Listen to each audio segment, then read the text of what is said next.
ইব্রাহিম আপনাকে যুক্ত করা আছে, বলেন। হ্যালো ভাইয়া, ইব্রাহিম কেমন আপনাকে আছেন? যুক্ত করা আছে, বলেন। হ্যাঁ, হ্যাঁ হ্যাঁ, ভাইয়া। ভালো আছি। ভালো আছি ভাই, হ্যাঁ, বলেন। তো আমার কয়েকটা বিষয় জানার ছিল আর কি, যদি জানতে পারতাম তাহলে হয়তোবা হ্যাঁ, আমি বলেন, বলেন। আমি প্রথমে যেটা বলতে চাইতেছি, প্রথমে আপনাকে ধন্যবাদ আমাকে যুক্ত করার জন্য। ঠিক আছে? আমি যেটা জানতে চাইতেছি আসলে, পৃথিবীতে প্রায় 200 কোটি মুসলমান আছে মনে হয় নাকি? আমি কি ঠিক বললাম? হ্যাঁ, এরকমই হবে। জি। 180 কোটি বা 200 কোটি এরকমই হবে। আচ্ছা।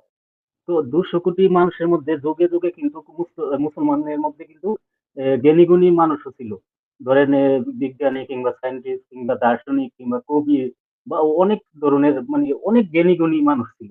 তারা কি ধর্মটা কি না জেনে, আপনি মনে করেন তারা কি ধর্মটা না জেনেই কি পালন করছিল নাকি?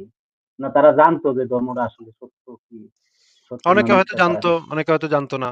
অনেকে হয়তো ছোটকালে তাদের বাপ-মা যেটা শিখাই দিছে যে, ধর্ম নিয়া প্রশ্ন করন যাইব না। ধর্ম নিয়ে কথা বলন যাইব না। ধর্ম নিয়ে প্রশ্ন করন যাইব না। ছোটবেলা থেকে বাপ-মা শিখায় দেয় অনেক অনেক পরিবার আছে, ছোটবেলা বাপ-মা শিখায় দেয়, "তোর এটা বিশ্বাস করন লাগবো। তোর এটাই বিশ্বাস করন লাগবো। তুই এটাই বিশ্বাস করবি। অন্য কোন দিকে তুই তাকাইবি না। এইটাই হইতেছে ধ্রুব সত্য। এইটাই হইতেছে একমাত্র সত্য। আর কোন কথা তুই শুনবি না। এবং তুই যদি এটা না শুনোস তাইলে তোরে জাহান্নামে নিয়া আল্লাহ পাক পিটাইয়া তোরে হাগায় দিব।" ছোটবেলা যখন মানুষকে এইভাবে বড় করা হয়, একটা বাচ্চাকে যখন এই রকমের ভয়ভীতি দেখায়, যখন একটা মানুষকে বড় করা হয়, তখন তো ছোট মানুষ তো স্বাভাবিকভাবেই মনের ভিতরে সেই ভয়টা ঢুকে যায়। মনের ভিতরে যখন সেই ভয়টা ঢুকে যায়, তখন বড় হওয়ার পরেও বেশিরভাগ মানুষ সেই ভয়টা আর বের করতে পারে না। সে যত বড় জ্ঞানী-গুণী হোক না কেন, বড় হওয়ার পরে সেই ভয়টা আর বের করতে পারে না। আমি ভারতে এই রকমের কয়েকজন সায়েন্টিস্টকে দেখছি, যে সায়েন্টিস্টরা অনেক বড় বিজ্ঞানী তারা। অনেক মানে অনেক বড় বিশ্ববিদ্যালয়ের প্রফেসর তারা। অনেক, অনেক বড় জ্ঞানী তারা। কিন্তু তারা মা কালীরে বিশ্বাস করে।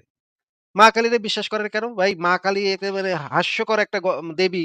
মানে কালী একটা পেত্নী, পেত্নীর মতো কালী একটা দেবী, সে নাকি মানুষের মাথা কাইটা গলায় মালা বানাইয়া গলায় পইড়া থাকে। এইটারে বিশ্বাস করে কত বড় পণ্ডিত ব্যক্তি, সে এটারে বিশ্বাস করে।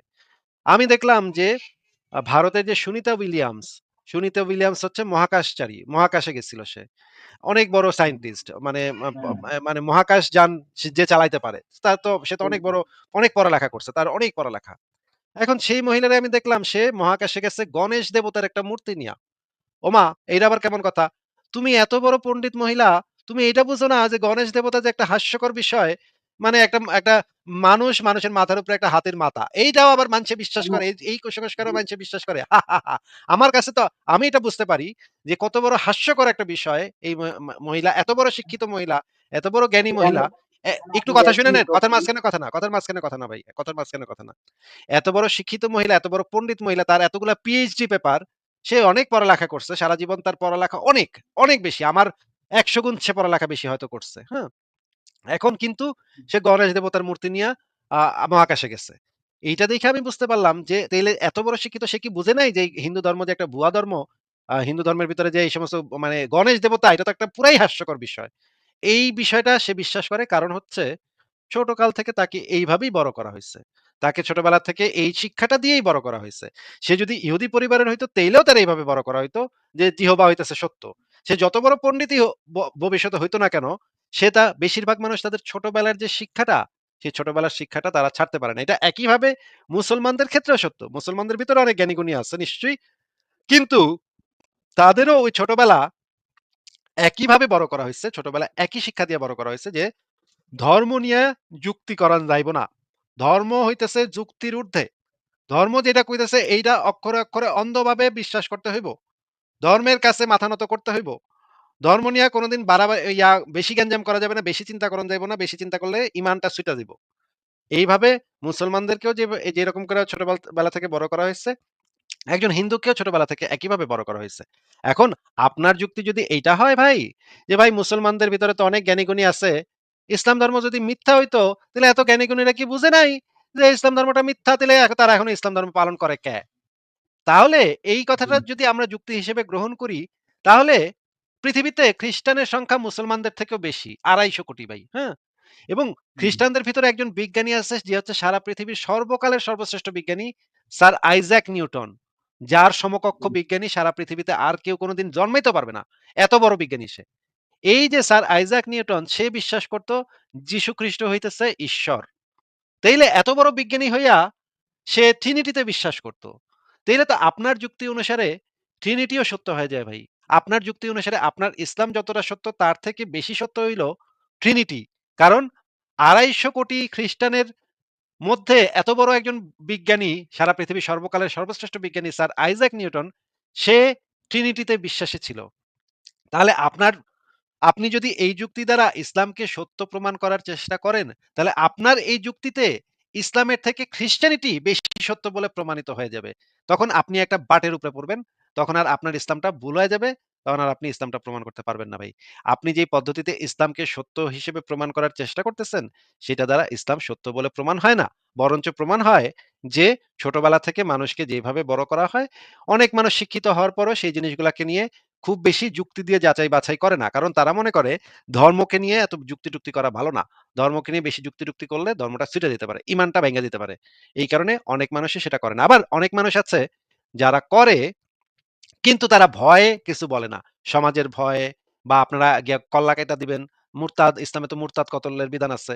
মুরতাদ কতল করেন আপনারা। আপনারা জবাই করেন। আল্লাহু আকবার বইলা জবাই করে ফেলেন মানুষরে।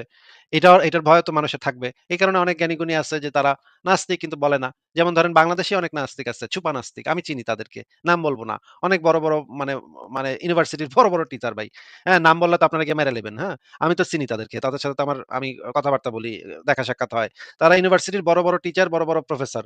অনেক আছে। বাংলাদেশে অসংখ্য নাস্তিক আছে। কিন্তু তারা মুখে কোনদিন কইব না। তারা আবার নামাজও পড়ে। শুক্রবার দিন জুম্মার নামাজ গিয়া পইড়া আসে। কারণ তারা ভয় পায়। আপনি করে ভয় পায়। কারণ আপনারা তো নাস্তিক জানতে পারলে তো আল্লাহু আকবার বইলা গিয়া একটা কোপ মাইরা বইবেন। এইজন্য ভয় তারা কিছু কয় না। কিন্তু তারা মনে, মনে ঠিকই নাস্তিক। তারা কট্টর নাস্তিক। আপনি হুমায়ূন আহমেদের নাম শুনছেন ভাই? ভাই জি, জি, জি শুনছি। হুমায়ূন আহমেদ যে হুমায়ূন নাস্তিক আজাদ। ছিল, হুমায়ূন হুমায়ূন হুমায়ূন আজাদ না, হুমায়ূন আহমেদ। না, না, হুমায়ূন বাং হুমায়ূন হ্যাঁ? আহমেদ। হুমায়ূন হ্যাঁ, আহমেদ লেখেন। নাস্তিক ছিল। হ্যাঁ? হতে পারে। বাংলাদেশে যত হুম। সাহিত্যিক আছে 99% নাস্তিক। যত সাহিত্যিক আছে 99% নাস্তিক। আমি একটানা নাম কয়ে যাইতে পারমু। আপনি শুনলে মানে আপনি এখন বেহুশ হয়ে যাবেন। মানে কইবেন, "হায়, হায়! এ নাস্তিক! হায়, হায়! কোন কি ভাই? কোন কি? এ নাস্তিক!" আপনি আনিসুল হকের নাম শুনছেন? বলছিলেন আনিসুল হকের নাম শুনছেন? আনিসুল হক? জি, জি, জি, জি নাস্তিক শুনছি। ভাই সেলিনা হোসেনের নাম শুনছেন? জি, জি, জি। নাস্তিক ভাই। একটানা ফরহাদ মজারের নাম শুনছেন? ফরহাদ মজার? হুম। হ্যাঁ, হ্যাঁ শুনছি, শুনছি। নাস্তিক ভাই। একটানা নাম কয়ে যামু? নাম কইতে থাকলে আপনি কুলাইতে পারবেন না। বাংলাদেশে যত বড়, বড় শিক্ষক নাস্তিক আছে, সাহিত্যিক আছে, দার্শনিক আছে, জ্ঞানী-গুণী আছে, 99% গ্যারান্টি দিয়া বলতে পারি নাস্তিক। কিন্তু তারা জিন্দেগিতে মুখে কইব না আপনারে হে নাস্তিক। তারা তাহলে আপনি দেখবেন কি আপনি শুক্রবার দিন জুমার নামাজ পড়তে গেলে এদেরও পায়া যাবেন। দেখবেন এরাও নামাজ পড়তে আয়া পড়ছে। কারণ এরা আপনি কি এরা আপনারে বলতে ভয় পায়। আপনারে ডরায় যে আপনি আবার গিয়া কল্লা টানা কাইটা দেন। এই ডরে তারা আবার শুক্রবার দিন গিয়া নামাজও পড়ে আসে। কিন্তু তারা মনে, মনে নাস্তিক ভাই। এই যে ডক্টর মোহাম্মদ ইউনুস, কন তো ভাই ডক্টর মোহাম্মদ ইউনুস কি আস্তিক নাকি নাস্তিক কন তো দেখি? ওইটা তো প্রকাশ করে না ভাইয়া। কিভাবে বলবো? প্রকাশ তো করে না। একটু খবর হ্যাঁ, নিয়ে দেখেন ভাই সে নাস্তিক কিনা একটু খবর নিয়ে দেখেন ভাই। আমি তো জানি ভাই। হ্যাঁ, আমার কাছে খবর আছে। আমি তো জানি ওইটা ভাই। তো ওইটা তো আমাদের ধর্মে বলা নিষেধ আছে যে কারো বিষয়ে আনতাসি কথা বলা যাবে না। আনতাসি কথা এই যে বললে আপনি ইমান থাকবে আপনার না। প্রশ্নটারই উত্তর এবং দিচ্ছিলাম ভাই। আপনার প্রশ্নটারই উত্তর দিচ্ছিলাম যে এত বড়, হুম, বড় জ্ঞানী-গুণী আছে এরা তো আ ভাই এই যে ইবনে সিনার নাম শুনছেন ইবনে সিনা? জি, জি, জি শুনছি ওই এই যে কি আস্তিক মেডিসিনের ছিল না নাস্তিক ছিল কন তো দেখি? জনক। এ ওইটা তো ইবনে সিনা আমরা আসলে ওই বিষয়ে আসলে ইবনে আমাদের সিনা ভাই ভাই অত একটু আমরা স্টাডি কয়েলেন করি ভাই। নাই। ইবনে সিনা আস্তিক ছিল নাকি নাস্তিক ছিল একটু বলেন তো দেখি ভাই? এই বিষয়ে স্টাডি করি নাই ভাইয়া হয়তো তো এত ওই বড় মেডিসিনের ইসলামের বিষয়ে ইতিহাসে ইবনে সিনার মতো স্টাডি বিজ্ঞানী করি তো আর নাই। নাই, তাই না? ইসলামের ইতিহাসে হতে পারে, ইবনে সিনার মতো বড় বিজ্ঞানী তো আর নাই নাকি? ইবনে সিনা তো হতে পারে। হ্যাঁ, শ্রেষ্ঠতম, এটা নিঃসন্দেহে। তাই না? হ্যাঁ, হ্যাঁ। হ্যাঁ, এই এটা নিঃসন্দেহে শ্রেষ্ঠতম বলা যায়। বিজ্ঞানীটাই হইতেছে নাস্তিকা ছিল। আর কি কইবেন তারপরে ভাই? হ্যাঁ, নাগিব এখন মাহফুজের নাম আপনি কি ভাই বলতে নাগিব পারবেন মাহফুজের নাম শুনছেন? নোবেল পুরস্কার বিজয়ী সাহিত্যিক মি আ আ মুসলিম সাহিত্যিক নাগিব মাহফুজ নাম শুনছেন? কোন দেশের উনি? উনি সম্ভবত মিশরের। নাগিব মাহফুজ মিশর না জানি মিশর বা এই দেশগুলার এই অঞ্চলের আশেপাশের। নাগিব মাহফুজ। ঠিক আছে? এই বেটা মু আ মা ছিল নাস্তিক ভাই। মুসলমান পরিবারে জন্ম কিন্তু ছিল আসলে নাস্তিক। কিন্তু আমরা তো মুসলমানরা অনেক বেশি একটা পার্সেন্টেজ লোক এ দাবি করে যে আমাদের ধর্মেও এরকম বহুত কবি বা বহুত জ্ঞানী-গুণী লোক ছিল। ওরা আমাদের ধর্মের ছিল, ইসলাম ধর্মের। তাহলে উনারা কিভাবে ধর্মটাকে আ লালন-পালন করছে? তাহলে ওরা করত না তো। কিভাবে উনারা জ্ঞানী গুণী মানুষরা কখনো ধর্ম ওরা তো বিশ্বাস করে না, ওরা ধর্ম তো পালন করে না। ওরা তো ধর্ম বিশ্বাস এ হইতেছে কি এই যে বলবো? অশিক্ষিত মূর্খ মানুষের জন্য। এটা আপনার ধর্মের সবচেয়ে বড় জ্ঞানী-গুণীরাই বইলা গেছে যে এই সমস্ত আ এই আপনি জালালউদ্দিন রুমির কবিতা পড়ছেন? জি, জি, জি। জানি। জালালউদ্দিন হ্যাঁ, রুমি উনার মদ খাইতো নাকি খাইতো না কোন তো? এ বিষয়ে বলতে পারি না। কারণ উনি অনেক আগে পৃথিবী থেকে চলে গেছেন। উনার বিষয়ে আমরা সে ঠিক আছে সে যদি ইসলামে বিশ্বাসী হইতো তাহলে সে কি মদ খাইতো? ওই সময় হয়তোবা ছিল। উনার আমলে ওই হয়তোবা ছিল সময় ছিল ১,০০০ বছর সে আগে। ওই সময় কি মদ আমি খাওয়া জানি যে হালাল ছিল? মাওলানা ওই সময় জালালউদ্দিন মদ রুমি খাওয়া হালাল ছিল উনি নাকি? ইন্তেকাল করেছেন ১,০০০ বছর আগে। ঠিক আছে? ওই উনি সময় মদ ইন্তেকাল খাওয়া হালাল করেছেন ছিল নাকি? সে যে মসজিদে গিয়া মদ খাইতো হালাল এটা না জানেন? হয়তোবা ধর্ম বিষয়ে জালালউদ্দিন হয়তোবা এতটুকু এখন যখন জালালউদ্দিন রুমি ধর্মটা যে মসজিদে বইসা মদ খাইতো এটা জানেন? হুম, না এই বিষয়ে ধারণা নেই। আচ্ছা, কাজী নজরুল ইসলামের নাম শুনছেন? কাজী নজরুল ইসলাম বাংলাদেশের জাতীয় কবি। হ্যাঁ। হে কন আপনি কন দেখি। হে আস্তিক না নাস্তিক কন দেখি। ওই লালন কথাটা যদি লালন বলেন, ফকিরের এই কথাটা লালন যদি ফকিরের নাম শুনছেন? জানলা লালন ফকিরের নাম? হ্যাঁ, হ্যাঁ, লালন ফকির উনি এমনি কোন ধর্মেরই না। উনি সে কোন আস্তিক নাকি ধর্মেরই না, নাস্তিক আবার কন? উনি নাস্তিক বলে না, উনি নাস্তিক বলেও উনি প্রকাশ করেন না। উনি কোন কিচ্ছু কিছুই প্রকাশ করেন নাই। ধর্ম না আ ধর্ম উনি ধর্ম বিষয়ে কোন কথাই বলেন নাই। ঠিক আছে? অবশ্যই অনেক কথা বলছে ভাই। ধর্ম লালন বিষয়ে ফকির উনি ধর্ম কথাই নিয়ে বলে অনেক নাই। কথা বলছে। কেন আপনি উনি একটা ধর্ম গান শুনবেন। পালন করেন নাই, উনি একটা গান ধর্ম শুনবেন বিষয়ে কথা আজকে। বলেন। আজকে একটা গান শুনবেন। সহজ মানুষ, হ্যাঁ? ভোজে হ্যাঁ, দেখ হ্যাঁ। না রে মন দিব্য জ্ঞানে। তবে পাবিরে অমূল্য উনার আমি নিধি একজন ভক্ত। বর্তমানে। বলেন উনার পাবিরে একজন অমূল্য ভক্ত আমি। নিধি বলেন পাবিরে অমূল্য নিধি বর্তমানে এই কথাটার মানে কি? হ্যাঁ, হ্যাঁ, খুবই গুণী মানুষ ছিল। এই নিঃসন্দেহে কথাটার একজন মানে গুণী কি? মানুষ ছিল। পাবিরে অমূল্য নিধি বর্তমানে এই কথাটার মানে কি ভাই বলেন? আবার এই তো বললাম না যে খুবই অর্থপূর্ণ উনার গান। হ্যাঁ, এই জ্ঞান আমাদের নাই ভাইয়া। অর্থপূর্ণ তো বুঝলাম কিন্তু এই লাইনটার মানেটা কি সেটা জিজ্ঞেস করেছি। এই জ্ঞান বললাম না যে এর ক্ষুদ্র পরিমাণ এটা তো জ্ঞান আমাদের পাবিরে ভিতরে দিয়া অমূল্য নিধি আমরা এটা বর্তমানে ভেরিফাই করতে পারবো না। হ্যাঁ, পাবিরে অমূল্য নিধি বর্তমানে এই কথাটার মানেটা আপনি বুঝতেছেন না? যে শুধুমাত্র বর্তমানেই এই পৃথিবীতেই সমস্ত কিছু। পরকাল বইলা কিছু নাই। এটা তো লালন ফকির তার গানের ভিতরে বইলা দিছে ভাই। এটার অর্থটা উনি প্রকাশ করে নাই হয়তোবা আমাদের অর্থ তাও রাইট আপনি আপনি খালি গান খালি কিন্তু অর্থ-টর্থ এটার কোনো অর্থ নাই নাকি? এই লাইনের কোনো অর্থ নাই। অর্থ অবশ্যই আছে কিন্তু আমরা অনেক দিকে এটার মোড় ঘুরতে পারি। ঠিক আছে? এই জ্ঞান পাবিরে বললাম না যে আমাদের এই জ্ঞান আছে সহজ মানুষ ভোজে দেখ না রে মন দিব্য জ্ঞানে পাবিরে অমূল্য নিধি বর্তমানে এই কথাটার মানে আপনি বুঝতেছেন না। সত্য কথা বলেন তো যে আপনি আরেকটা যে বুঝতেছেন না, আসলেই বুঝতেছেন না বাড়ির বলেন তো দেখি?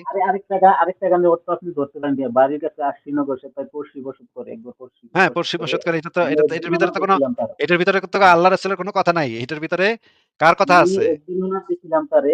ঠিক আছে? এটাতে আপনি কি বুঝেন একজন এটার ভিতরে আতিক এটার ঈশ্বর। ভিতরে কোনো মানে আল্লাহ রাসূলের কথা নাই। ওই এই কথাটা থেকে যে ইঙ্গিত করছেন লালন যে হ্যাঁ। বাড়ির কাছে আশ্বিনগর পড়শি বসত করে আমি একদিন দেখিলাম তারে। মানে তারে তো ওই তেডাকে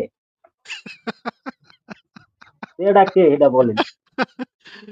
বুঝলাম ভাই বুঝলাম। ঠিক আছে। মানে আপনি একটু লালন ফকির যে আ কাঠ নাস্তিক ছিল। হ্যাঁ? শুধু নাস্তিক না। সে হইলো নাস্তিকদের গুরু ছিল। ঠিক আছে? আপনি এটা হুম। আহমদুল্লাহর ভিডিও এটা দেখেন। আমরা আহমদুল্লাহর ভিডিওতে আহমদুল্লাহ আরে বইলা দিছে। ওই যে মাওলানার কথা কি বলবেন? এরা তো ব্যস্ত আছে ব্যবসা নিয়ে। ঠিক আছে? আর কিভাবে ব্যবসা রমরমা করবে? আচ্ছা। এদের কি ঠিক আছে। জ্ঞান আছে ইব্রাহিম নাকি? ভাই আর কি কিছু বলবেন? আপনার প্রশ্নের আশা করি আমরা উত্তর দিয়ে ফেলছি। আর কিছু যদি বলার থাকে বলেন তাহলে। প্রশ্নের উত্তরটা কি এইভাবে পাইছে কিনা আমি জানি না সঠিক। কিন্তু কিছুটা 50% আরেকটা বিষয় জানার ছিল এই যে 50% যে দিতে পারছি এটাই আমার মনে করেন খুশিতে আমার মানে বাকবাকুম অবস্থা বুঝছেন? আপনার যে আমি না, না 50% অন্তত আমি দিতে একজন পারছি এটাতেই আমি আমি খুব একজন খুশি। আমি একজন যুক্তি সমর্থক মানুষ। ঠিক আছে? যুক্তি আমি সমর্থন করি এবং কারো খুবই বিষয়ে ভালো, আমি খুবই ভালো। কারো ঠিক আছে। বিষয়ে আমি ঠিক আছে ইয়া করি না। ইব্রাহিম ভাই আর যদি কিছু বলার না থাকে আর প্রশ্ন করেন আর যদি কিছু আরেকটা বলার হ্যাঁ, থাকে সংক্ষেপে বলেন। হ্যাঁ, হ্যাঁ, আরেকটা আছে। ওটা হইলো গিয়ে সেটা মা আয়েশা আমাদের রাসূলের বিবাহিত একদম কম বয়সী স্ত্রী। ঠিক আছে? যার নিয়ে খুবই মানে কম একটা বয়সী না শিশু, শিশু বলতে হবে শিশু। বিতর্কিত একটা বিষয় এটা মানে আপনাদের মতন যারা আছেন তারা এই বিষয়টা নিয়ে খুবই বিতর্কিত করেন, তর্ক করেন। তো এই বিষয়ে আমি একটু বলি যে মা আয়েশার বিবাহ করার পিছনে যে রহস্যটা, এই রহস্যটা আসলে কি জানেন? একটা মেয়েদের একটা সিক্রেট একটা বিষয় আছে। এই সিক্রেট বিষয়টা হলো কি? একটা মেয়ের যদি কোনো সমস্যা মানে জানার ভাই ইচ্ছা হয় মোহাম্মদের কি যে বউ কি কম ছিল? মোহাম্মদের বিবির সংখ্যা কি কম ছিল? না, না ওই যুগে আয়েশাই পারফেক্ট ছিল। কে মানে কইছে আপনার? একদম কেমনে আধুনিক আপনি যুগে আপনি এটা প্রমাণ করেন যে আয়েশাই পারফেক্ট ছিল এটা আপনি কিভাবে কইলেন? সাফিয়ার বয়স ছিল ১৬ বছর। সাফিয়ারে যখন বিয়ে করছে সবাই তখন সাফিয়ার বয়স ছিল ১৬ বছর। কেন? সবাই তো একটা ৬ সবকিছু বছরের জ্ঞান মেয়েরে থাকে বিয়ে না। করেই এই মাসালাটা মেয়েদের কি হইব না, না হইব এই মাসালা কেন ৬ বছরের মেয়েরে বিয়ে করে এই মাসালা দেওয়ান লাগবো ভাই? ১৬ বছরের মেয়েরেও তো এই মাসালা দেওয়ান যায় নাকি? না ওই সব বিষয়ে সবাই তাইলে ভাই একমত একটু না। কন তো ভাই, একটু কন তো ভাই মানে মাত্র জন্ম নিচ্ছে এরকমের একটা বাচ্চা মেয়ের মাসালা কি হবে এটা কেমনে আমরা বুঝমু? তাইলে তো মুহাম্মদের একটা মাত্র হপায়ে জন্ম নেয়া একটা মোহাম্মদ বাচ্চা মেয়েরও বিয়ে করানোর দরকার আছিল নাকি? আমাদের আল্লাহ রাসূল এটা জানতো যে ইব্রাহিম আয়েশাকে ভাই আমার কথা শুইনা আমার কথা অনুসারে উত্তর দেন। মনে করেন মাত্র হপায়ে পেটের থেকে বাইরে হইছে একটা মেয়ে, এই মেয়ের মাসালা কি হইব? এইটার মাসালা তো আমরা জানি না, তাই না? নবী যদি এটা বইলা না দেয়, তাইলে এই মেয়ে কেমনে কানবো, কেমনে হাঁকবো, কেমনে মুতবো, এটা তো ভাই আমরা কইতে পারতেছি না। নবী যদি আমাদের শিখায় না দেয় তাইলে আমরা কেমনে বুঝবো যে এই যে মাত্র পেটের থেকে বাইর হওয়া মেয়েটা কি করব না, না করব, কেমনে কাঁদবো, সহি উপায়ে কেমনে কাঁদবো, সহি উপায়ে কেমনে পায়খানা করব, সহি উপায়ে কেমনে পেশাব করব। এটা তো ভাই আমরা কইতে পারতেছি না। আমাদের তো সেই জ্ঞান নাই। নবীর তো এটা শিখাই দেওয়ান লাগবো। এই কারণে তাইলে তো নবীর উচিত ছিল মাত্র হপায় পেটের থেকে বাইরানো একটা বাচ্চা মেয়েরও বিয়া কইরা তারে ওই শিক্ষা দিয়া যাওয়া যে কিভাবে হাঁকবো, কিভাবে মুতবো, কিভাবে ওই কোলের বাচ্চারে নিয়া নবী ঘুরতো আর মানুষেরে শিখাইতো যে, "হ্যাঁ, এই যে এমনে দেখো, এমনে ইয়া করতে হইব।" ভাই আপনার এই হুম, যুক্তি এত হাস্যকর, এত হাস্যকর ভাই। তাইলে তো ভাই আপনার ওই হাসছি। যুক্তিতে আমি তো শেষ করতে আপনার পারিনি ভাই। ওই একই যুক্তিতে এক্কারে পেটের থেকে বাইরানো বাচ্চারও বিয়া করানোর দরকার ছিল আপনার নবীর। আমার নাকি ভাই? প্রশ্নটা তো শেষ করতে পারি নাই ভাইয়া। আমার প্রশ্নটা শেষ করি তারপরে আপনি ভাই বলেন। এই উত্তর তো ভাই জি, আপনি ১ম আজকে দেন নাই আমার এখানে আইসা। হাজার মুমিন আইসা এই সমস্ত দিছে। আলতু-ফালতু হ্যাঁ, কথাবার্তা বইলা হ্যাঁ। গেছে। তাই না? জানি আপনি অনেক বিখ্যাত একজন লোক। ঠিক আছে? অনেক বিখ্যাত সেই আপনার অনুযায়ী আমাদের ক্ষুদ্র একদম ক্ষুদ্র জ্ঞান আমার। সেই অনুযায়ী আমি আচ্ছা। কিচ্ছু কিন্তু বলব না যে মজার আপনার ব্যাপার হচ্ছে ভাই মুহাম্মদ একটা হামাগুড়ি দেয়া বাচ্চা মেয়েরে বিয়ে করতে চাইছিল। কিন্তু শেষমেশ করতে পারে নাই। বুঝছেন? একটা হামাগুড়ি দিয়ে একটা মেরে দেইখা মুহাম্মদ আইসা একবার কইছিল, আইসার একটা হামাগুড়ি দিয়ে একটা আইসা একটু কথা শুনেন ভাই, একটা কোলের একটা শিশু যেটা মাত্র হামাগুড়ি দিতেছে, এই ৫০ বছরের বুইড়া খাটাসটায় এই হামাগুড়ি দেয়া বাচ্চাটারে দেইখাও তার খায়েশ জাগছিল। তখন তার মনে কুরকুর করছিল। কুছ, কুছ হতা হইছিল। না, না, না, কিন্তু না। সে ভাই আনফরচুনেটলি আপনি একদম সে বিয়াটা করতে পারে নাই। সর্বকালের সর্বশ্রেষ্ঠ মহামানব আমাদের সর্বকালের নবী হযরত সর্বশ্রেষ্ঠ মুহাম্মদ সাল্লাল্লাহু মহালুচ্চা, আলাইহি নিয়ে এবং সর্বকালের এমন কথা সর্বশ্রেষ্ঠ আমি বলতে পারি না। ঠিক আছে? যাকে মহালুচ্চারে নিয়ে সৃষ্টি না করলে অবশ্যই আমি পৃথিবী বলতে সৃষ্টি পারি। করত না। যাকে অবশ্যই ভাই। সৃষ্টি না করলে যাকে ঠিক আছে সৃষ্টি ভাই। না করলে আর পৃথিবী কথা শুনতে চাচ্ছি না ভাই। ঠিক আছে আপনার যুক্ত হওয়ার জন্য ধন্যবাদ। আর কথা শোনার ভাই টাইম নেই ভাই। ঠিক আছে। আজকে ফারাজ ভাই যেহেতু আসলো না সেহেতু আমরা তাহলে লাইভটা আজকে শেষ করে দিচ্ছি। ফারাজ ভাইয়ের জন্য অনেকক্ষণ অপেক্ষা করলাম কিন্তু ফারাজ ভাইয়ের কোনো হদিস নাই। ঠিক আছে সবাইকে অনেক ধন্যবাদ লাইভটা দেখার জন্য। তাহলে আজকের মতো বিদায় সবাইকে। শুভরাত্রি।